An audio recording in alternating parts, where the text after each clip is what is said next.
Bismillah, Assalamualaikum warahmatullahi wabarakatuh. Salam sejahtera untuk kita semua. Adik-adikku sekalian, saya Andi Sudimas Sulaiman, Gubernur Sulawesi Selatan, mengucapkan selamat datang dalam program Smart School Dinas Pendidikan Provinsi Sulawesi Selatan.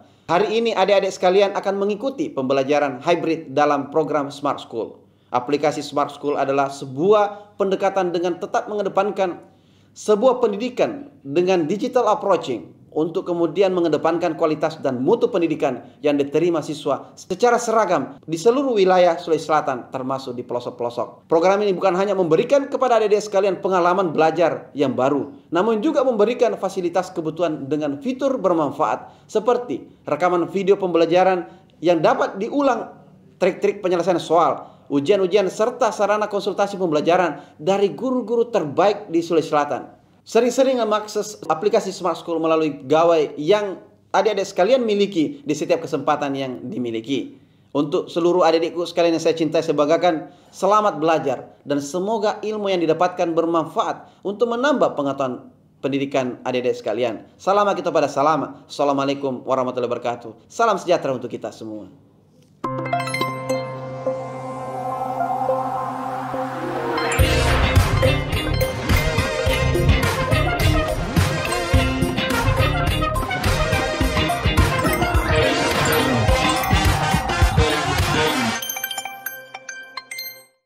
Bismillahirrahmanirrahim.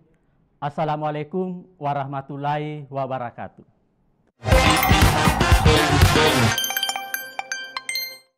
Baik, kita akan belajar geografi kali ini untuk kelas 12 di semester ganjil. Materi kita kali ini tentang wilayah dan pewilayahan. Adapun tujuan pembelajaran kita kali ini, yaitu yang pertama, ananda sekalian bisa mengklasifikasikan wilayah dan perwilayahan. Yang kedua, ananda sekalian diharapkan bisa membedakan wilayah uniform dengan wilayah nodal. Kemudian selanjutnya, yang ketiga, ananda diharapkan dapat membuat wilayah uniform dan wilayah nodal. Ya. Nah, kita mulai dengan pelajaran pertama kita, yaitu kita akan belajar tentang wilayah dan perwilayahan. Ya. Jadi ananda sekalian, ya, yang pertama kita akan membahas dulu apa itu wilayah. Ya. Ya. Wilayah merupakan suatu tempat di permukaan bumi yang memiliki karakteristik tertentu yang khas dan dibedakan dengan wilayah lainnya. Seperti pada gambar ananda bisa lihat, pada gambar yang berupa bentang alam yang sebagian besar fisiografinya ini ditutupi oleh bentang alam berupa pepohonan, sawah, gunung, sungai, dan sebagainya, dan hanya sedikit bentang budaya berupa rumah. Nah, fisiografi seperti ini berupa pedesaan atau berada di pegunungan. Tentu sangat berbeda ananda sekalian. Kalau kita melihat pada gambar di sebelahnya, berupa bentang alam yang sebagian besar fisiografinya ini ditutupi oleh bentang budaya hasil ciptaan manusia. Nah, inilah biasa yang kita sebut dengan perkotaan. Jadi dengan dua gambar ini ananda sekalian, kita bisa membedakan, ya, satu wilayah yang ada di pedesaan dan satu yang ada di wilayah perkotaan. Jadi kedua gambar ini memperlihatkan pada kita masing-masing memiliki karakteristik yang khas yang membedakan dengan wilayah lainnya. Sehingga kita bisa memahami bahwa wilayah itu adalah suatu tempat di permukaan bumi yang memiliki karakteristik tertentu yang khas dan dapat dibedakan dengan wilayah lainnya. Ya. Selanjutnya Ananda sekalian, kita akan belajar selanjutnya tentang klasifikasi wilayah. Karena Ananda sekalian seperti kita ketahui bahwa di permukaan bumi kita ini itu beragam wilayah-wilayah yang ada. Maka dibuatlah klasifikasi wilayah sebagai suatu upaya untuk mengelompokkan suatu wilayah secara sistematis menjadi bagian-bagian tertentu. Nah, tentang klasifikasi wilayah ini, ada beberapa klasifikasi. Yang pertama, berdasarkan tipenya. Kalau berdasarkan tipenya, wilayah itu berupa wilayah formal. Ya. Yang pertama, wilayah formal. Wilayah formal ini adalah wilayah yang seragam atau wilayah yang homogen. Ya. Homogen dalam artian kriterianya yang sama.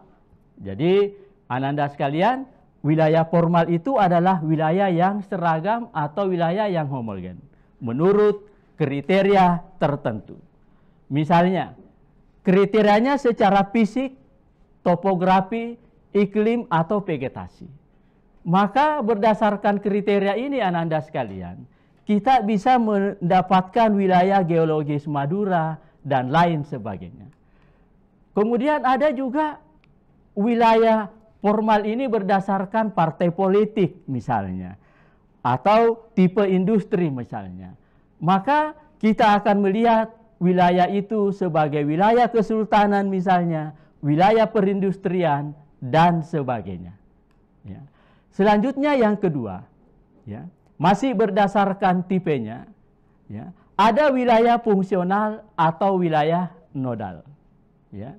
Wilayah nodal ini adalah wilayah di permukaan bumi yang memiliki keadaan alam yang memungkinkan timbulnya berbagai kegiatan yang hasilnya berbeda, ya, dan saling memenuhi keperluan kehidupan manusia. Nah, ini wilayah fungsional atau wilayah nodal. Ya. Kemudian siswa sekalian, kita bisa lihat contohnya wilayah fungsional. Ya. Yang mana contohnya itu misalnya, ibu kota yang ada di kota-kota besar.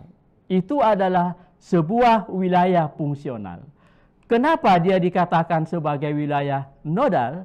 Karena wilayahnya merupakan pusat interaksi antara daerah satu dan daerah yang lain, karena terdapat aktivitas terorganisasi dan dinamis pada pusat kota-kota besar tersebut.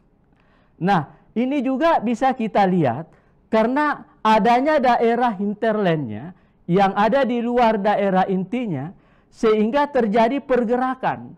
Ada pergerakan arus barang, ada pergerakan arus ide dan gagasan, maupun pergerakan manusia menuju ke arah pusat kota.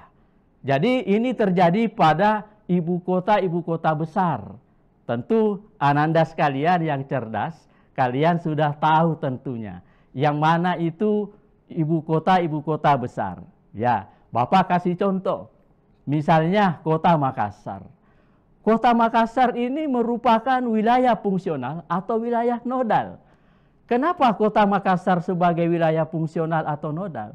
Karena Makassar itu pusat interaksi dari berbagai daerah yang ada di sekitar kota Makassar.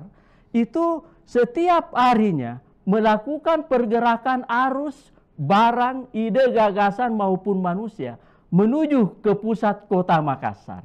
Sehingga wilayah kota Makassar itu merupakan wilayah fungsional atau wilayah nodal. Nah, tentunya Ananda sekalian juga bisa tentunya membuat contoh di kota-kota Ananda sendiri mengapa dia disebut sebagai wilayah fungsional. Ya. Kemudian selanjutnya Ananda sekalian, ya, pada wilayah nodal ini ada 4 unsur yang penting. Kenapa dia dikatakan sebagai wilayah nodal? Yang pertama, pada kota tersebut adanya arus barang, ide, atau gagasan dari manusia. Jadi ini yang harus ada pada suatu kota yang kita sebut wilayah nodal. Ya. Yang kedua, adanya pusat yang menjadi pertemuan arus tersebut secara terorganisir. Jadi ada pusat kota yang menjadi pusat pertemuan arus terhadap secara terorganisir. Ini ciri kedua, ini unsur kedua yang ada pada suatu wilayah nodal. Kemudian yang ketiga, unsur yang ada pada suatu wilayah nodal, adanya wilayah yang makin meluas. Jadi biasanya kita akan melihat suatu wilayah kota atau suatu wilayah nodal, biasanya perkembangannya, wilayahnya itu cenderung sangat dinamis untuk berkembang meluas karena aktivitas yang begitu besar atau begitu banyaknya. Kemudian yang keempat, siswa sekalian, adanya jaring-jaring rute tempat berlangsungnya tukar menukar, baik itu barang, ide, gagasan, dan manusia. Jadi pada suatu wilayah nodal ini terdapat jaringan-jaringan rute tempat berlangsungnya tukar menukar barang, ide, dan gagasan, dan manusia. Jadi inilah empat ananda sekalian.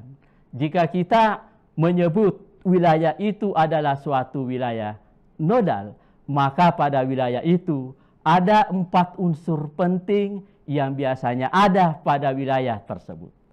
Nah, tentu ananda sudah bisa paham tentang ini ya.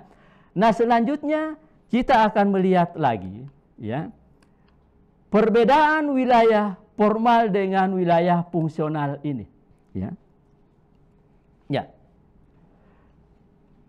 Pada gambar pertama A ya, kita bisa melihat ini menunjukkan ya, yang menjadi inti wilayah atau uniformnya formal yaitu daerah yang hampir seluruhnya 75% ini digunakan untuk pertanian padi. Ya. Kemudian pada wilayah sekitarnya atau periferinya yang ini merupakan wilayah pertanian padi yang hanya sekitar 50-75%. Sehingga kalau kita melihat ini ananda sekalian, sebagian besar wilayah yang ada di gambar A ini itu didominasi oleh kegiatan pertanian. Ya, maka ini adalah wilayah formal. Ya. Nah, contoh yang kedua B, kita melihat ya. Yang B ini adalah suatu wilayah yang menunjukkan wilayah nodal. Ya. Kenapa wilayah nodal? Karena di mana garis-garis yang menghubungkan pusat dengan daerah sekitarnya ini, sebuah gerakan arus barang maupun informasi maupun manusia bergerak setiap saat menuju kepada pusat-pusat kota. Sehingga dia merupakan pusat kegiatan pada suatu wilayah. Nah, dengan dua gambar ini ananda sekalian, kita bisa membedakan yang mana wilayah formal dan yang mana wilayah fungsional. Ya. Kemudian selanjutnya ananda sekalian, pada perwilayah yang ini, ada juga biasa kita kenal dengan wilayah vernakular atau perseptual. Ya. Wilayah ini adalah wilayah yang ada dalam pikiran sejumlah besar orang berkaitan dengan budaya. Jadi ada dalam persepsinya itu terbangun secara sosial budaya. Ditandai dengan tidak adanya batas yang jelas yang memisahkannya. Jadi ananda sekalian, wilayah vernakular ini adalah wilayah yang ada dalam persepsi sebagian besar masyarakat yang memberikan penamaan pada wilayah tersebut sehingga wilayah itu cenderung sebagian besar disebut seperti itu. Ya, contohnya ananda sekalian, kita bisa lihat kota Aceh. Kota Aceh itu sering disebut sebagai kota Serambi Mekah. Kenapa? Karena persepsi sebagian besar masyarakat itu melihat kota Aceh mirip mungkin dengan kota Mekah, baik itu ke aktivitas kesehariannya maupun budaya-budaya bangunan dan sebagainya yang ada di kota Aceh. Sehingga sebagian besar orang berpersepsi apabila melihat kota Aceh, mereka menyebut sebagai kota Serambi Mekah. Jadi ini contoh wilayah vernakular. Ya. Kemudian contoh berikutnya kota Bogor. Ya. Kota Bogor ini persepsi masyarakat selalu menyebut kota Bogor itu adalah kota hujan. Ya, mungkin karena kota Bogor itu merupakan kota yang curah hujannya dalam setahun itu cukup tinggi, sehingga sebagian besar orang menyebut kota Bogor itu sebagai kota hujan. Nah, ini namanya perseptual atau wilayah vernakular. Ya. Selanjutnya, Ananda sekalian, kita akan lihat klasifikasi wilayah berikutnya, yaitu wilayah berdasarkan urutan atau orde. Ya. Kalau berdasarkan urutan atau orde, ada klasifikasi wilayah yang membentuk satu kesatuan ukuran, bentuk, dan fungsi. Nah, contohnya di sini, misalnya kita lihat, ya, RT, rukun tetangga, rukun warga, dusun, desa, kecamatan, kabupaten, sampai provinsi. Jadi dia berurut. Ya. Jadi klasifikasi wilayah yang berurut seperti ini disebut sebagai wilayah berdasarkan urutan atau orde. Seperti kita lihat pada gambar, ini peta kecamatan, Tamalan Rea misalnya. Dia merupakan wilayah berdasarkan urutan atau orde. Karena dia merupakan wilayah yang berurut mulai dari tingkat rukun tetangga sampai provinsi dan negara dan seterusnya.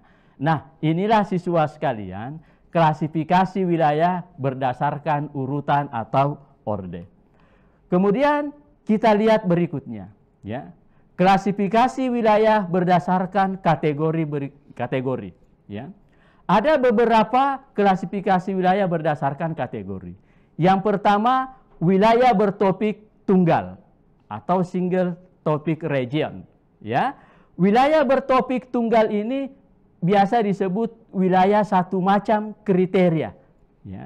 Jadi hanya ada satu macam kriteria pada wilayah tersebut. Nah, misalnya wilayah curah hujan, ya. Wilayah curah hujan atau wilayah geologi, wilayah kesultanan. Jadi di dalamnya wilayah tersebut cuma dilihat yaitu tentang satu kriteria saja.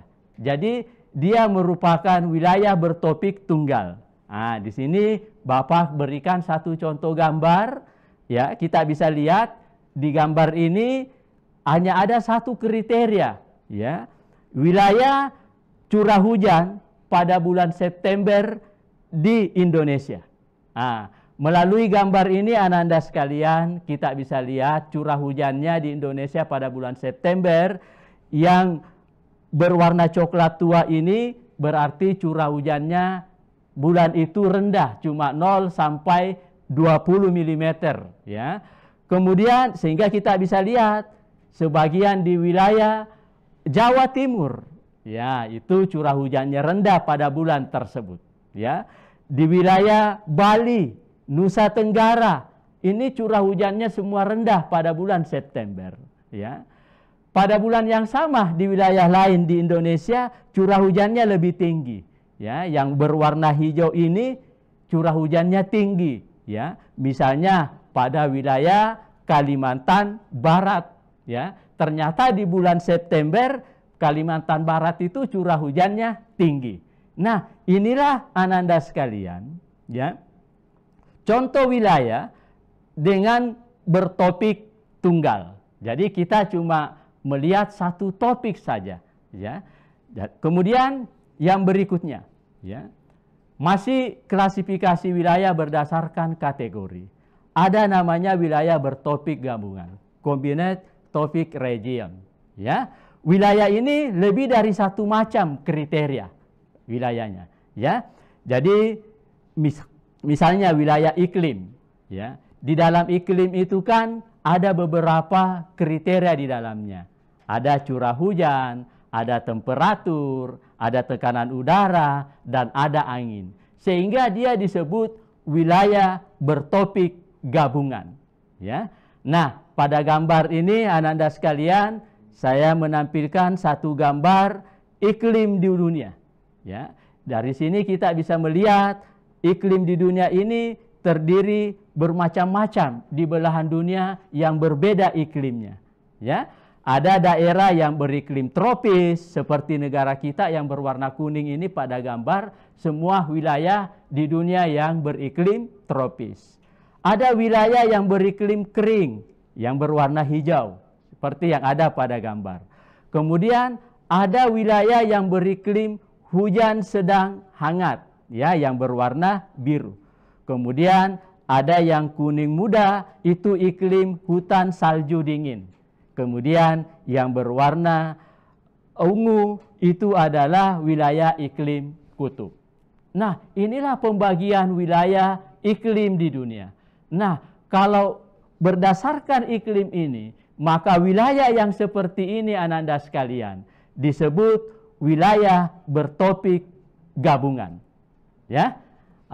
Kemudian kita lanjut lagi Ananda sekalian, kita akan melihat wilayah bertopik banyak, multiple topic region. Ya. Jadi pada wilayah ini ada beberapa topik yang berbeda-beda satu sama lain. Di dalam satu wilayah terdiri atas beberapa topik yang berbeda. Seperti kita lihat wilayah pertanian. Ya. Di wilayah pertanian, gabungan aspek fisik sudah ada di dalamnya, ada hidrologi, dan ada tanaman. Nah, ini wilayah pertanian sebagai suatu contoh bertopik banyak. Karena itu tadi Ananda sekalian, di wilayah pertanian ini ada beberapa gabungan aspek fisik, hidrologi, maupun tanamannya. Ya. Kemudian Ananda sekalian, kita lanjut lagi. Ya. Ada wilayah total region. Ya. Wilayah total region ini wilayah yang menggunakan semua unsur wilayah. Jadi di dalam wilayah tersebut sudah ada semua unsur wilayahnya. Ya. Menjadi satu kesatuan politik sebagai dasar. Ya.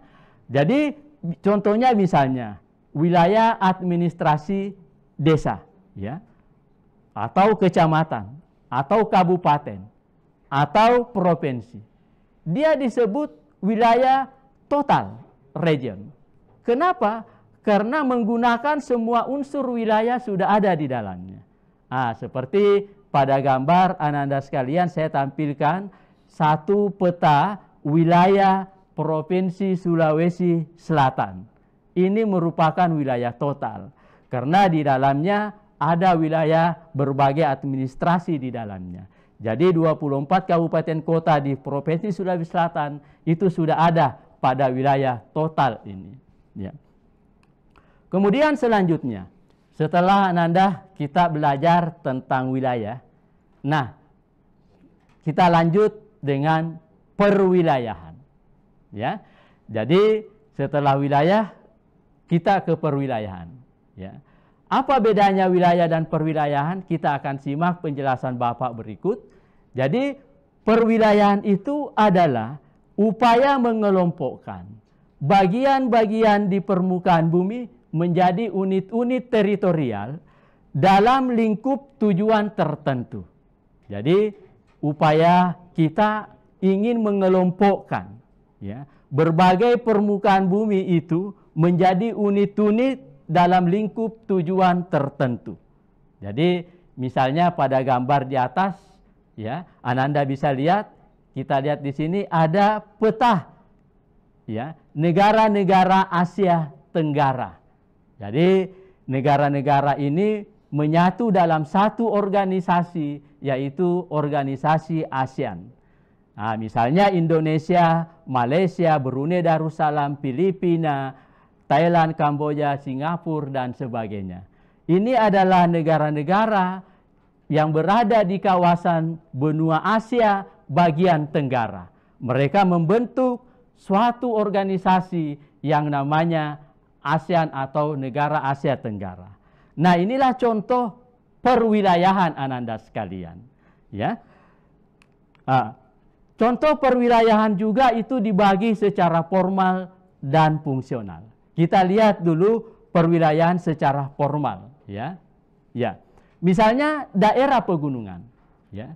Daerah pegunungan itu penamaan perwilayahan secara formal. Kenapa? Karena didasarkan ciri-ciri morfologi yang sama, ya. Yaitu daerah yang memiliki ketinggian di atas 600 meter dari permukaan laut dan kemiringan lerengnya lebih dari 24%.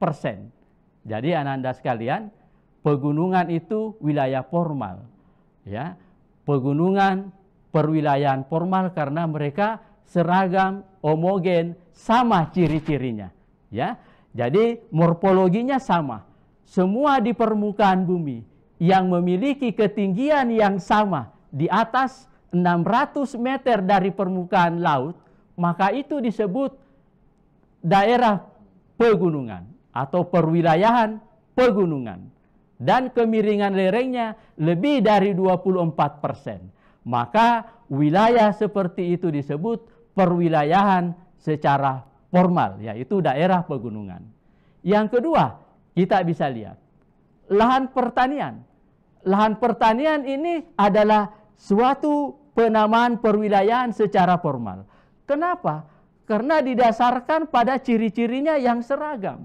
Ya, semua tanaman pengolahannya sama. Ya, misalnya tanaman pangan. Ya, dan pengolahannya itu secara intensif dilakukan. Nah, maka itu disebut sebagai wilayah pertanian atau perwilayahan pertanian. Jadi lahan pertanian itu adalah suatu perwilayahan formal. Ya, kenapa? Ya, karena didasarkan pada ciri-cirinya, yaitu pengolahan tanaman pangan yang seragam dan cara pengolahan lahan yang intensif. Maka dia disebut wilayah pertanian. Kemudian selanjutnya Ananda sekalian, kita akan melihat contoh perwilayahan berikutnya, ya, yaitu secara fungsional atau secara nodal. Ya.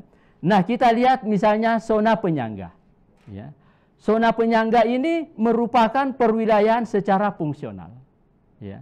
Kenapa dia disebut sebagai perwilayahan fungsional? Karena didasarkan pada fungsi daerah tersebut sebagai daerah pelindung dan penyangga bagi daerah lainnya. Jadi misalnya hutan mangrove.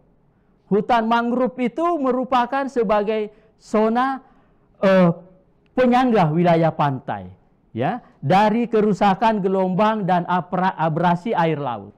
Maka hutan mangrove itu adalah suatu wilayah zona penyangga. Jadi dia merupakan perwilayahan fungsional, perwilayahan nodal karena fungsinya untuk menjaga, melindungi, ya, kerusakan gelombang pantai dari abrasi air laut. Maka zona penyangga ini adalah wilayah fungsional atau wilayah nodal. Ya. Contoh yang keempat tentang wilayah fungsional yaitu wilayah resapan. Ya. Wilayah resapan ini penamaan perwilayahan secara fungsional. Itu didasarkan pada fungsi daerahnya yang akan dijadikan sebagai daerah resapan air hujan. Jadi wilayah resapan ini juga merupakan perwilayahan secara fungsional karena dia adalah daerah yang diharap bisa melakukan peresapan air hujan sehingga bisa menyanggah daerah-daerah lain akan kebutuhan air. Ya. Kemudian Ananda sekalian, ya, ada juga perwilayahan berdasarkan pembagian waktu. Nah, ini tentu Ananda sudah sering melihat ini. Jadi misalnya di negara kita ada 3 pembagian waktu. Ya, ini juga disebut sebagai perwilayahan. Ya, karena ini merupakan pembagian wilayah, misalnya waktu Indonesia bagian barat. Ya, ada waktu Indonesia bagian tengah. Ada pembagian wilayah Indonesia bagian timur. Sehingga wilayah ini juga disebut sebagai perwilayahan. Jadi berdasarkan pembagian waktu juga merupakan suatu perwilayahan. Ya. Kemudian ananda sekalian, ada lagi perwilayahan berdasarkan bentuk dasar laut. Ya. Nah, ananda sekalian, kita mengenal ada namanya ya dangkalan atau paparan Sunda dan paparan Sahul. Ya. Paparan Sunda dan paparan Sahul ini juga merupakan perwilayahan. Dari dasar mana dia disebut sebagai perwilayahan? Karena berdasarkan bentuk dasar lautnya. Ya, seperti kita ketahui ananda sekalian, paparan Sunda dan paparan Sahul ini terbentuk pada zaman glasial atau Holoen pada zaman geologi. Nah, pada saat itu di paparan Sunda, ya, Pulau Sumatera, Pulau Jawa, Pulau Kalimantan itu masih merupakan satu daratan dengan daratan yang ada di benua Asia pada saat itu. Belum terpisah seperti sekarang. Nah, pada saat itu dia disebut sebagai paparan Sunda. Ya, demikian juga paparan Sahul. Pada zaman glasial, benua Australia ini merupakan satu daratan dengan ya Pulau Papua atau Irian. Ya, dia satu daratan, tidak terpisah seperti sekarang. Ya, maka pada saat itu dia disebut sebagai paparan Sahul.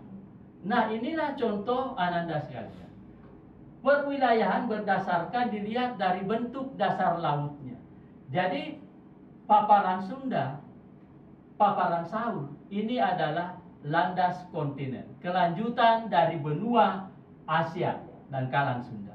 Nah, ini tentunya siswa sekalian sudah belajar pada materi sebelumnya tentang ini, ya. Nah, jadi berdasarkan bentuk dasar laut ada namanya perwilayahan berdasarkan bentuk dasar lautnya berupa paparan Sunda dan paparan Sahul yang merupakan dasar laut peralihan. Ya. Nah, selanjutnya ananda sekalian, kita akan lihat contoh perwilayahan berikutnya. Ya. Berdasarkan rangkaian pegunungan. Jika berdasarkan rangkaian pegunungan, kita juga bisa membuat perwilayahan seperti ini. Ya. Nah, misalnya kita di Indonesia ada dua jalur pegunungan yang melalui wilayah kita, yaitu rangkaian pegunungan Sirkum Mediterania dan rangkaian pegunungan Sirkum Pasifik. Ya. Nah, ini disebut sebagai perwilayahan berdasarkan rangkaian pegunungan. Ya, kita bisa lihat di wilayah negara kita, mulai dari Sumatera berderet rangkaian pegunungan Bukit Barisan. Ya, kemudian di Jawa dari Jawa Barat sampai ke Jawa Timur, Bali, Nusa Tenggara itu juga merupakan rangkaian pegunungan Sirkum Mediterania. Ya. Kemudian ananda sekalian, ada rangkaian pegunungan berikutnya namanya Sirkum Pasifik. Ya. Ini adalah jalur pegunungan yang berada di sekitar Samudra Pasifik.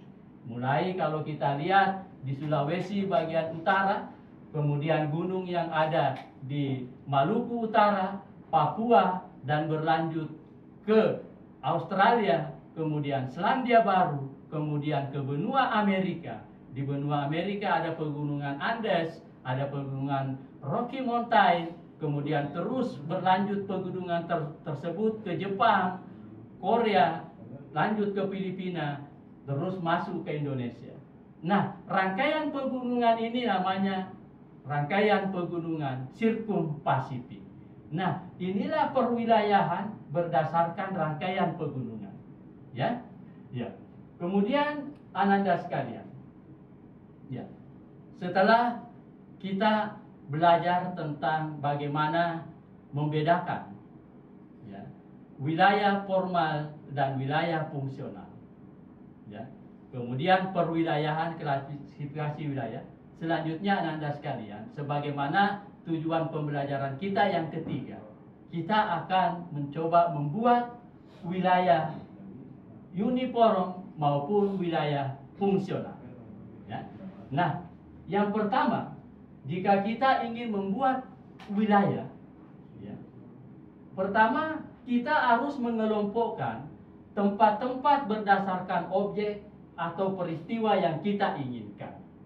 Ya, jadi kalau kita ingin membuat perwilayahan, ya, kita buat dulu tempat mana yang menjadi objek, ya, peristiwa yang kita ingin. Misalnya kita ingin bertujuan membagi satu wilayah ke dalam region-region bentang alam atau landform, ya, maka kita harus mengelompokkan wilayah itu menjadi, ya, tipe permukaan lahannya bagaimana, ya, seperti dataran rendah atau plains, atau perbukitan atau hills, atau pegunungan atau mountain. Ya, jadi misalnya seperti ini Ananda sekalian. Ini satu wilayah yang akan kita buat perwilayahannya. Ya, kita kelompokkan dulu kriterianya yang kita mau buat, yaitu ada dataran, ada bukit, dan ada pegunungan. Ya, kemudian berdasarkan data yang ada pada wilayah tersebut, kita melihat batas-batasnya dataran, bukit, dan pegunungan itu di mana.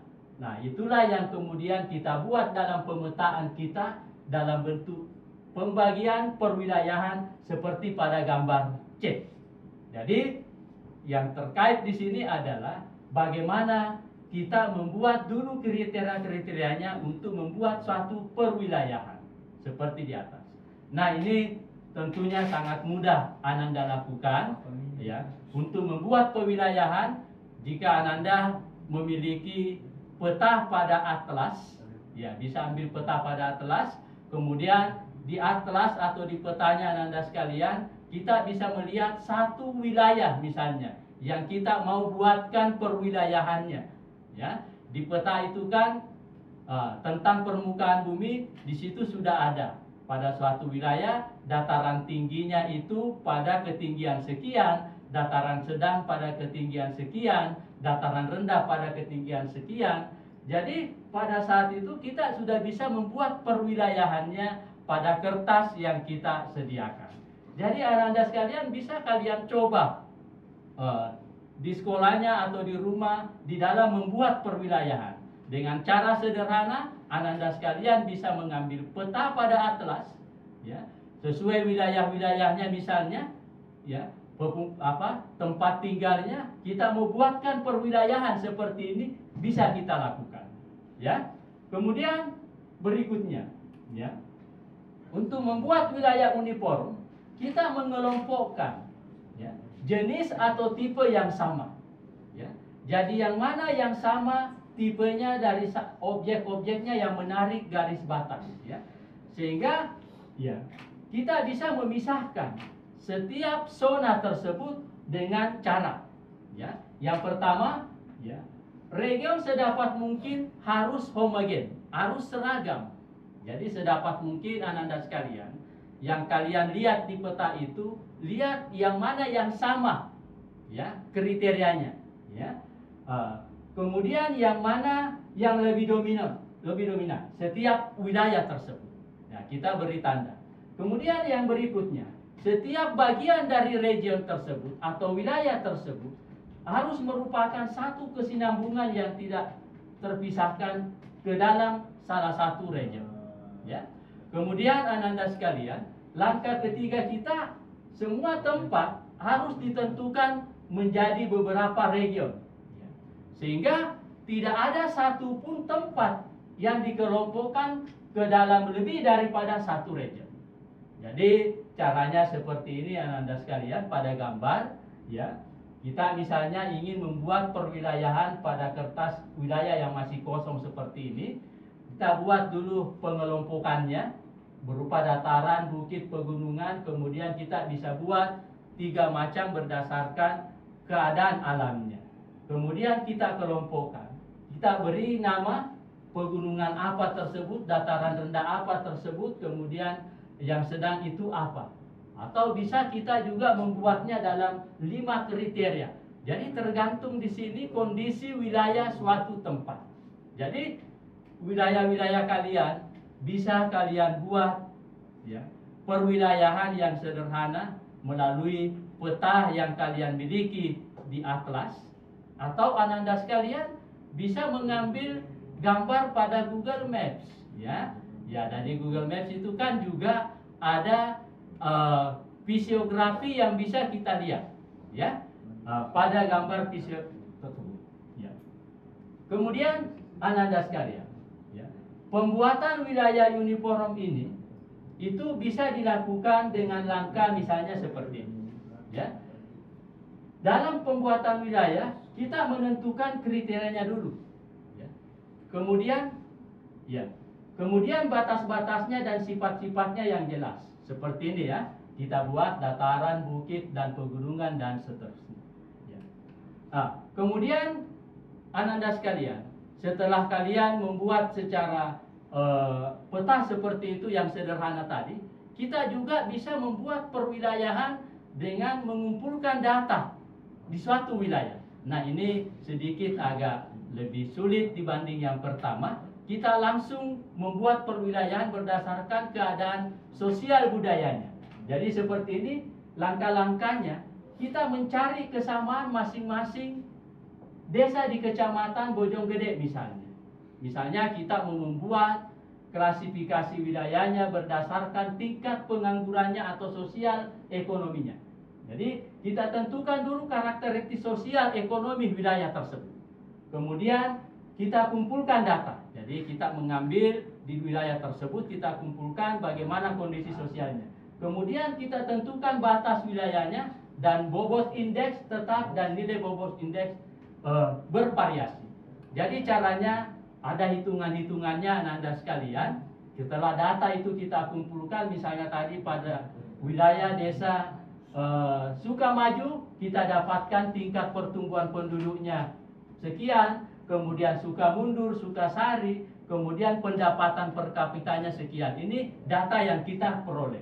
Kemudian kita tentukan bobotnya, ya. Ternyata yang lebih dari, yang kurang dari 1 itu bobotnya 3. Kalau pertumbuhan penduduknya 1 sampai 1,2 itu 2, kemudian 1 sampai 0,3 itu 1 bobotnya. Nah, ini pembobotan yang kita lakukan. Kemudian setelah kita melakukan pembobotan, maka kita bisa hitung pertumbuhan penduduk dan pendapatan per kapita masyarakat desa tersebut, masing-masing desa nilainya sekian. Ya, setelah kita dapatkan nilai-nilai tersebut, maka kemudian kita buat standar deviasinya atau rentang nilai perbedaannya. Ya, kita buatkan seperti ini supaya bisa terukur. Ya, ini nilainya dan seterusnya. Nilai standar deviasi dari BPS biasanya 0,5. Jadi kita tambahkan 0,35 menjadi bobotnya seperti ini. Kemudian Ananda sekalian, dengan perhitungan yang telah kita lakukan tersebut dengan nilai bobot indeks tetap, maka kita dapatkan 2 wilayah yang sama nilai bobotnya, yaitu Desa Sukamaju dan Desa Sukamundur. Sehingga kita dapatkan bisa membuat gambar perwilayahan seperti ini. Jadi ini cara pembuatan perwilayahan dengan melakukan berbasis data yang kita kumpulkan di wilayah tersebut. Selanjutnya Ananda sekalian bisa juga membuat wilayah fungsional seperti ini, ya. Misalnya kita menentukan kriteria dulu wilayah nodalnya bagaimana, ya, seperti pada wilayah formal, ya. Kemudian kita lihat misalnya ini kota Bandung misalnya. Ini wilayah pelayanan SMA yang bergaris tebal. Kemudian yang putus-putus tebal itu pelayanan pekerja, kemudian pelayanan rumah sakit berikutnya. Nah, ini contoh pembuatan pengwilayahan secara fungsional atau nodal, ya. Nah, kemudian berikutnya Ananda sekalian, kita juga bisa membuat pengwilayahan fungsional itu lebih detail lagi, ya. Misalnya seperti pada gambar ini, ya. Wilayah yang berwarna putih, ya, wilayah yang dilayani kota A, B, dan C. Penduduk di wilayah tersebut itu belanjakan lebih dari 75% penghasilannya pada kota A dan B. Ini juga berbasis data Ananda sekalian. Kita bisa menyimpulkan kota A dan kota B yang putih ini itu merupakan daerah yang dilayani oleh kota A, B, dan C. Kemudian yang berarsir ini, ya, itu merupakan wilayah yang dilayani oleh dua tempat, ya. Sebagian diwilayani oleh wilayah A dan B, ya. Ini diwilayani A dan B. Kemudian ada juga yang dilayani oleh wilayah A dan C, yang ini, ya. Kemudian ada juga wilayah yang dilayani oleh kota B dan C, ya. Kemudian ada wilayah yang berarsir overlap seperti ini, ya. Wilayah ini adalah daerah yang dilayani baik oleh A maupun B maupun C, ya. Jadi sebagian penduduknya itu membelanjakan kurang dari 50% penghasilannya itu baik ke kota A, ke kota B maupun ke kota C. Nah, ini perwilayahan yang kita buat berdasarkan kita mengumpulkan data, perhitungan data, dan seterusnya. Nah, inilah contoh-contoh Ananda sekalian, bagaimana kita membuat perwilayahan. Nah, selanjutnya Ananda sekalian, mungkin dari sekian materi yang sudah saya jelaskan, di antara Ananda ingin bertanya tentang materi pelajaran kita hari ini, ya. Saya persilahkan, ya. Atau ada Ananda yang ingin mengerjakan latihan soal dalam bentuk game seperti yang saya tampilkan di atas, ya. Kalian bisa memfoto barcode yang saya tampilkan melalui HP-nya, melalui Google Foto yang ada di HP-nya. Di Google Foto kalian foto, kemudian akan muncul game latihan soal, atau melalui link yang ada di sini. Jadi Ananda sekalian, sambil kita menunggu Ananda yang ingin bertanya, Ananda sekalian yang ada di kelas bisa mengerjakan latihan-latihan soal berupa game yang Bapak buat, yang tentunya game ini menarik untuk kita lakukan karena dikerjakan sambil bermain, jadi asik, kemudian kita sambil belajar, ya, untuk mengetahui pemahaman kita tentang materi yang telah kita pelajari hari ini. Jadi Ananda sekalian bisa mengerjakan latihan soalnya pada link yang Bapak berikan di sini, ya. Karena waktu kita sudah sampai Ananda sekalian, saya harap Ananda sekalian tetap semangat belajar. Terima kasih atas perhatiannya, ya. Generasi smart berkarakter cerdas.